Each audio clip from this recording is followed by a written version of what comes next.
దేవుని ప్రేమ అనేది మనం అర్హులము కాబట్టి కాదు, ఆయన కృప గొప్పది కాబట్టి లభిస్తుంది.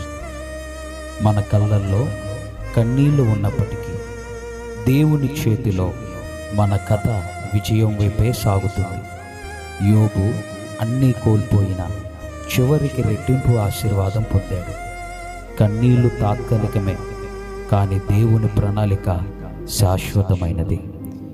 ఈరోజు చీకటిలాగా అనిపించిన దేవుని ప్రణాళికలో మరొక రోజు వెలుగు ఖచ్చితంగా ఉంటుంది. శుక్రవారం శిలువ రోజు చీకటి కనిపించింది, కానీ ఆదివారం పునరుత్థానం వెలుగును తీసుకుని వచ్చింది. దేవుడు ఎప్పుడూ చివరి మాట చెప్పేది చీకటి కాదు, వెలుగే. ప్రార్థన చిన్న మాటలతో మొదలవుతుంది, కానీ దేవుని సమాధానం జీవితాన్నే మార్చివేస్తుంది. హన్నా చిన్న మనసుతో చేసిన ప్రార్థన సమూయేలు అనే ప్రవక్తను తెచ్చింది. కనుక ప్రియ సహోదరి సహోదరుడా, క్రీస్తు మన పక్షాన ఉన్నాడు.